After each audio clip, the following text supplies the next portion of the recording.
A carne sendo comida pela AIDS e ferida. Não tinha roupa no corpo. Ele lá no calor de 40 graus, com a japona de couro.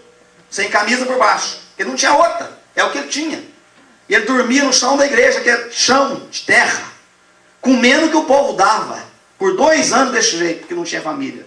Toda a família morreu na guerra, ficou só ele e ele converteu. Morando dentro da igreja. E o dia que ele foi pedir uma ajuda para mim para ir para o Guiné-Bissau, aí ungimos com azeite, falei, pastor Otávio, leve ele no médico amanhã, custa o que custar, nós vamos pagar todo o tratamento dele. E falei, quanto fica para arrumar um quarto para pôr ele morar sozinho, um quarto com a cama e comida? Ah, média de $100, $150, tá, fazer isso para ele. Falei, então pode fazer também. Quando foi no médico, o médico fez o exame, né? Era AIDS. Já tinha contestado que era AIDS, mas ele não falou, ninguém falou. Mas na próxima vez que voltou lá, fez exame, não tinha mais nada. 12 dias depois, ele estava com pele por todo o corpo. Nasceu pele nova, reformou todo o corpo desse homem. Quando eu voltei no ano seguinte, ele já estava trabalhando na igreja.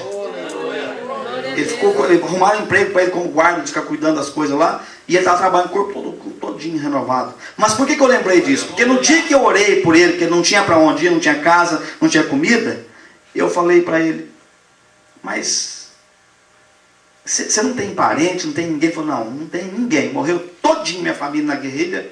A minha irmã, a única que cresceu comigo, também converteu e já morreu, foi para o céu.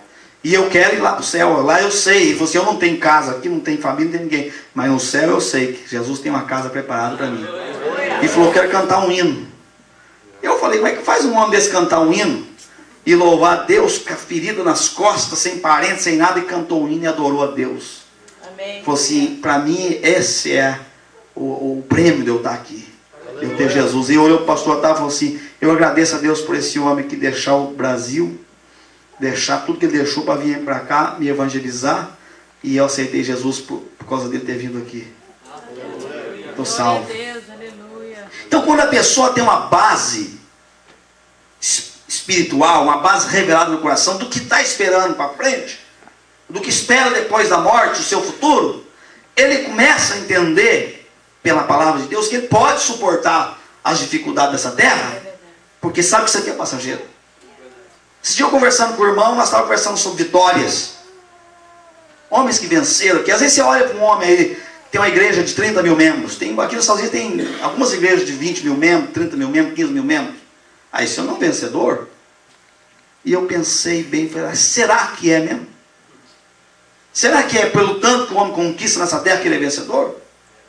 Aqui nessa passagem não fala assim, aqui nessa passagem fala assim, que teve alguns que não conseguiram a promessa aqui na terra, mas herdaram a promessa da vida eterna. Abraão foi um.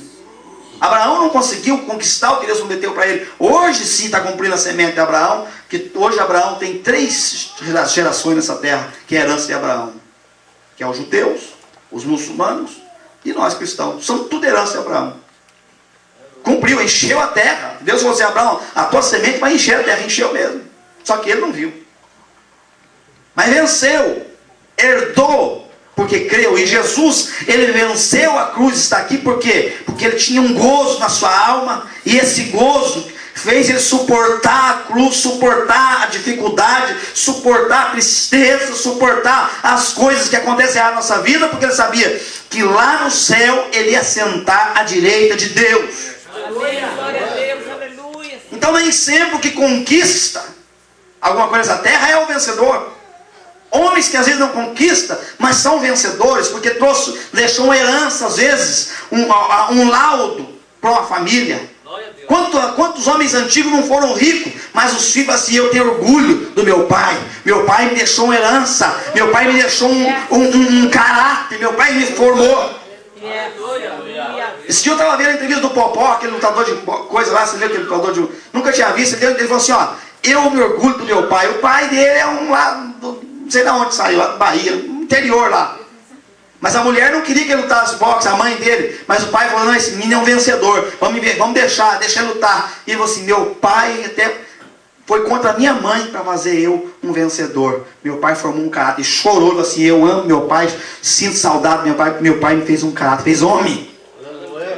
Pode não ter ter conquistado riqueza, mas fez um filho homem. Então muitos venceram de outras formas. Nem sempre o que você conquista é o que você vai fazer de você alguma coisa.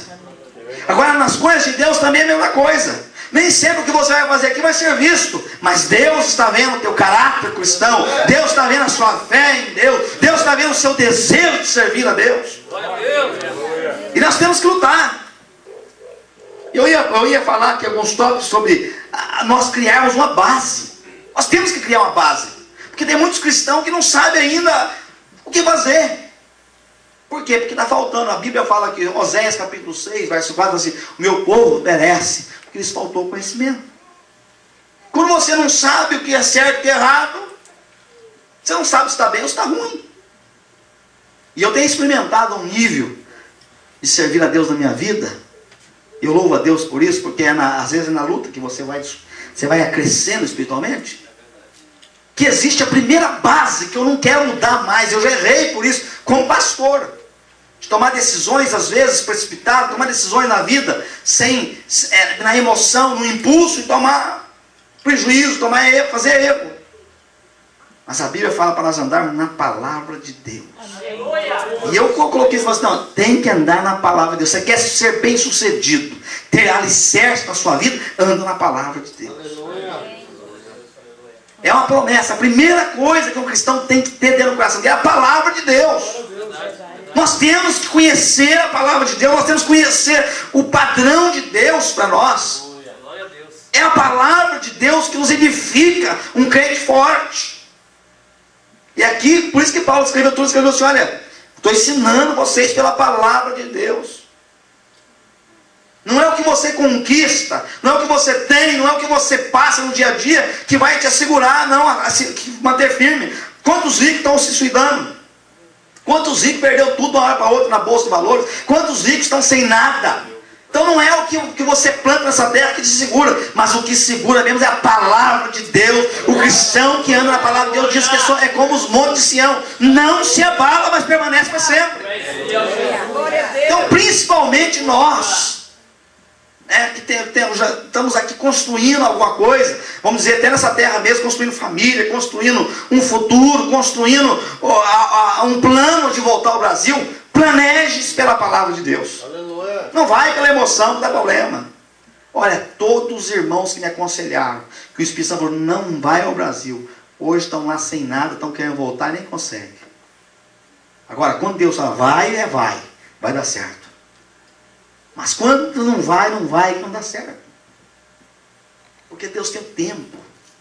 Tudo tem um tempo. E a palavra de Deus, ela foi feita para nós andarmos, por exemplo, por profecia e revelação. Não, isso aí ajuda você. Às vezes Deus dá uma profecia, uma revelação, ajuda você a abrir um pouco. Mas nós não andamos por profecia e revelação. Nós andamos pela palavra de Deus. Guiado pelo Espírito Santo, pela palavra de Deus. E esses homens venceram porque andaram pela palavra de Deus. Eu acho interessante Abraão. Abraão foi um homem, é o pai da fé. Mas Abraão, por isso que eu li aqui no começo, lá no verso 6, sobre Abraão. Abraão andou pela palavra de Deus. Coisa linda isso aí. Quando o homem, mesmo ele achando que ele, pelo entendimento que ele tem, pelas coisas que ele tem, vai dar certo, mas aí na palavra fala não, e fala, eu não vou